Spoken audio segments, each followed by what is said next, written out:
प्रभु यीशु मसीह के मधुर नाम में एक बार फिर से आप सबका स्वागत है। और हम जो है कलीसिया के बारे में, चर्च के बारे में देख रहे थे, जो पेंटिकोस्ट के दिन आरंभ हुआ। फिर हमने देखा कि पतरस का जो सरमन था वो इतना प्रभावशाली था कि करीब 3000 लोग जो है उनके मन फिरे। और मन फिराने का जो काम है वो परमेश्वर की ओर से हुआ। आशीष देने का काम परमेश्वर की ओर से हुआ। और अनॉइंटिंग जो है वो भी परमेश्वर की ओर से हुई, क्योंकि पतरस के जो अभिषेक था वो याजकों की ओर से या समाज की ओर से नहीं, लेकिन प्रभु यीशु मसीह की ओर से, पिता की ओर से था। और सरमन जो है, जो उसने कहा वो साधारण सी भाषा में था, वो बहुत बड़ी डॉक्ट्रिन थियोलॉजी नहीं, लेकिन प्रभु यीशु मसीह के जीवन के बारे में। और वो जो है पवित्र आत्मा ने उन्हें बोलने की समझ दी, बोलने की सामर्थ्य। परिणाम 3000 लोग, उसके बाद 5000 लोग, और धीरे धीरे सारा विश्व जो है परिवर्तित हो। और कलीसिया जो है पेंटिकोस्ट के दिन जो है आरंभ हुई। लेकिन कलीसिया का जो इतिहास है वो परमेश्वर के जहन में पृथ्वी के आरंभ से था। और जब स्वयं प्रभु यीशु मसीह इस पृथ्वी पर रहे तो उन्होंने कलीसिया का जो है जिक्र किया, जिसका वर्णन जो है मैं मत्ती रचित सुसमाचार में से 16वां अध्याय और उसके 13 आयत से आगे का हिस्सा पढ़ रहा हूं। सो आप लोगों के पास भी बाइबल है तो मेरे साथ निकाल लें। मत्ती रचित सुसमाचार 16वां अध्याय पद 13 से आगे का हिस्सा। यीशु कैसरिया फिलिप के देश में आकर अपने चेलों से पूछने लगा कि लोग मनुष्य के पुत्र को क्या कहते हैं? उन्होंने कहा, कितने तो यूहन्ना बपतिस्मा देने वाला कहते हैं, और कितने एलिया, और कितने यिर्मयाह या भविष्यवक्ताओं में से कोई एक कहते हैं। उसने उससे कहा, परंतु तुम मुझे क्या कहते हो? शमौन पतरस ने उत्तर दिया कि तू जीवते परमेश्वर का पुत्र मसीह है। यीशु ने उसको उत्तर दिया कि हे शमौन योना के पुत्र, तू धन्य है, क्योंकि मांस और लहू ने नहीं, परंतु मेरे पिता ने जो स्वर्ग में ये बात तुझ पर प्रकट की है। और मैं भी तुझसे कहता हूं कि तू पतरस है, और मैं इस पत्थर पर अपनी कलीसिया बनाऊंगा, और अधोलोक के फाटक उस पर प्रबल न होंगे। और मैं तुझे स्वर्ग के राज्य की कुंजियां दूंगा। जो कुछ तू पृथ्वी पर बांधेगा वो स्वर्ग में बंधेगा, और जो कुछ तू पृथ्वी पर खुलेगा वो स्वर्ग में खुलेगा। तब उसने चेलों को चिताया कि किसी से न कहना कि मैं मसीह हूं। इस पत्थर पर मैं अपनी कलीसिया बनाऊंगा, और अधोलोक के फाटक उस पर प्रबल नहीं हो सकते। और प्रभु ने जो है इसका जिक्र अपने जीवित रहते हुए अपनी मिनिस्ट्री के दौरान कलीसिया का जिक्र किया। और समय आया, प्रभु ने वो काम आरंभ किया। और ये जो है हम पिछले 2000 साल से देख रहे हैं। कलीसिया जो है, जैसा प्रभु ने कहा था कि अधोलोक के फाटक उस पर प्रबल नहीं होंगे, वो आज तक विद्यमान है, आगे भी रहेंगे, चाहे हम इस दुनिया में रहें या नहीं रहें। ये प्रभु के द्वितीय आगमन तक ये कलीसिया इस पृथ्वी पर पाई जाएगी। सो दोस्तों, बाइबल इस विषय में और बहुत कुछ बताती है, तो आए मेरे साथ अध्ययन पे चले। सो जो है कलीसिया जो है, इसका जो है स्वयं परमेश्वर के जहन में तब जन्म हुआ जब पृथ्वी भी न बनी थी। और पहली बार जो हिस्सा वो कहीं और नहीं, मत्ती रचित सुसमाचार के इस 16वें अध्याय की 18वीं आयत में जो है ग्रीक वर्ड जो स्वयं प्रभु यीशु मसीह ने इस्तेमाल करा, एकलेसिया, मैं इस पर अपनी एकलेसिया बनाऊंगा। एकलेसिया का मीनिंग है कॉल आउट वंस, जिनको बुलाया गया, जिनको बुलाया गया। और पेंटिकोस के दिन सन 31 जो है चर्च आरंभ हुआ, एकलेसिया आरंभ हुई। सो कलीसिया का जो निर्माण जो है स्वयं परमेश्वर ने उस 50वें दिन किया, पतरस के प्रचार के बाद में। और जो चर्च शब्द है वो 2 ग्रीक शब्दों से मिलकर के जो है बना है, call out from the world for God. वे लोग जो परमेश्वर के लिए संसार में से बुलाए गए, चुन लिए गए, और वे लोग जो नया जन्म प्राप्त करें। यूहन्ना 3:3 में ये शब्द आया। और जिन्हें प्रभु यीशु मसीह की मृत्यु और उसके पुनरुत्थान पर भरोसा है।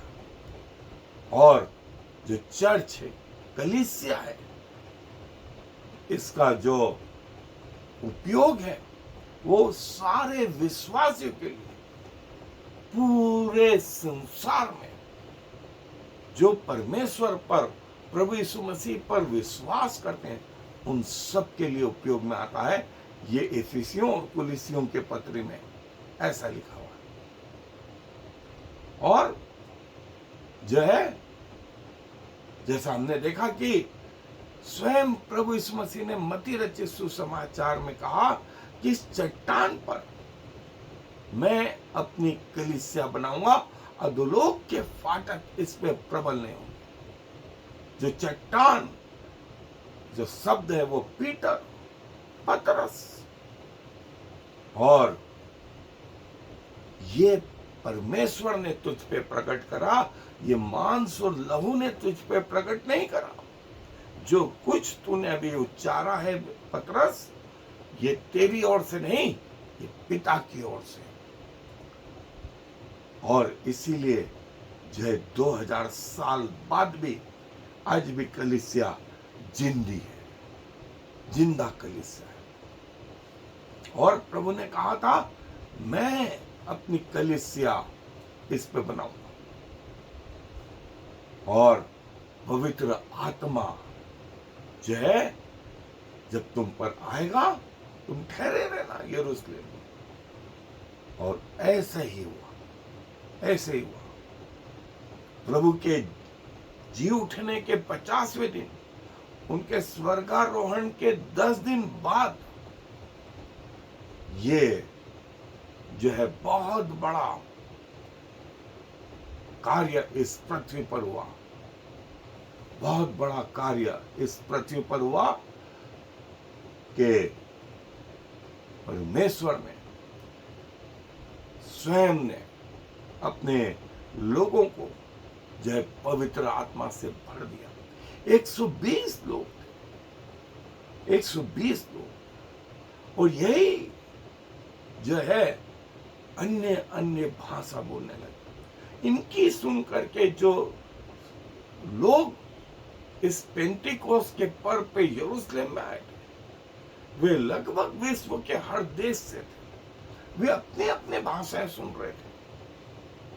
और जब पतरस ने प्रचार करा, इनके हृदय छिद गए, और 3000 के लगभग लोग जो हैं उस दिन जो है कलीसिया में शामिल हुए। और ये कार्य परमेश्वर ने किया, ये कार्य जो है परमेश्वर ने किया। इसका आरंभ यहूदी लोगों से हुआ, लेकिन वो धीरे स्वयं परमेश्वर ने अन्य जातियों को भी चुन लिया, जो अन्य जाति। और आज आज हम परमेश्वर का धन्यवाद करें इस बात के लिए, क्योंकि अन्य जातियों के जो चुनाव हुए, हमारे पूर्वज उन्हीं में से थे। वे अन्य जाति थे जिसकी शुरुआत परमेश्वर ने स्वयं करी, जिसका वर्णन हम 10वें अध्याय में वो कर्नेलियस के घर में देखते हैं। वहां से परमेश्वर ने फिर जो है वो इथोपिया का जो वो था, पुरुष था, उसको भी परमेश्वर ने जो है चेंज कर कर्नेलियस, और वो इथोपिया का वो अधिकारी, और कहीं और पौलुस दमस्कस में आया, और रोम में, और तिमोथीस। ये देखें, एक के बाद एक के बाद एक के बाद वो जो सिलसिला शुरू हुआ आज तक नहीं थमा। 11 लोग से आरंभ हुआ, 120, 3000, फिर 5000, एक देश, 2 देश, और 232 देश में से 160 से ज्यादा देश आज उस कलीसिया का परिणाम है, उस जीवितता का परिणाम है। 450 करोड़ लोग इस बात का परिणाम है।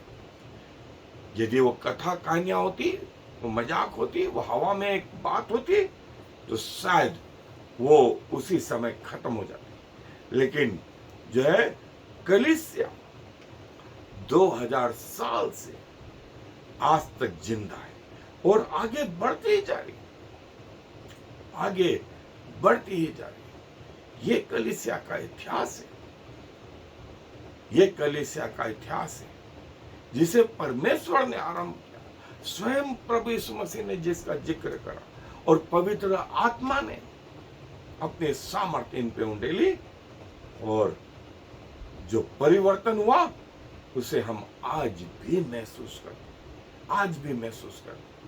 और पिछले 2000 सालों में जो है आरंभिक कलीसिया, फिर सताव जिस कलीसिया पर आया, फिर जो है राजा लोग आए, फिर जो है मध्य लोग, फिर जो है सुधार का समय, और उसके बाद आज तक ये 2000 साल में कलीसिया के विभिन्न रूप जो है हम देखने पाते। और मैंने एक पुस्तक लिखी हुई है जिसका नाम history of church in last 2000 year, पिछले 2000 साल में कलीसिया का कैसा विकास हुआ, क्या इतिहास है।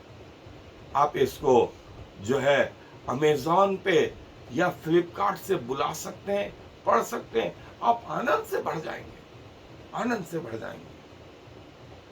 पिछले 2000 साल का जो इतिहास है वो मैंने उस पुस्तक में लिखा है। सो प्रभु हम सबकी सहायता मदद करें कि हम प्रभु की उन भव्य योजनाओं को समझने पाए, और हमारे पूर्वजों को प्रभु ने चुना, प्रभु ने चुना, अपना रिविलेशन प्रभु ने उन पे प्रकट करा, प्रभु ने अपने आप को उन पे प्रकट करा, और वे प्रभु यीशु मसीह को अपना उद्धारकर्ता ग्रहण कर पाए, और आज हम उनके संतान हैं। प्रभु अपने वचन पर आशीष दें। आए दुआ में अपने सरों को। प्रभु जी धन्यवाद देते हैं आपके अनुग्रह के लिए, आपकी योजना के लिए, जो पृथ्वी के आरंभ से आपने कलीसिया को अपने जहन में जन्म दिया प्रभु। और पुराने नियम में हम जो है इज़राइल के रूप में इनको देखते हैं, और प्रभु यीशु मसीह के आने के बाद जो है चर्च, कलीसिया, जो स्वयं प्रभु आपने पृथ्वी पर रहते हुए ये शब्द इस्तेमाल किया, और पिछले 2000 साल से प्रभु इसके जो प्रभाव है हम सारी दुनिया में देख रहे हैं, और इसके बाद भी आपके द्वितीय आगमन तक कलीसिया जारी रहेगी। और जब आप आएंगे तो ये दुल्हन आपके साथ जो दुल्हे हैं मिलेंगे। धन्यवाद प्रभु इस भव्य योजना,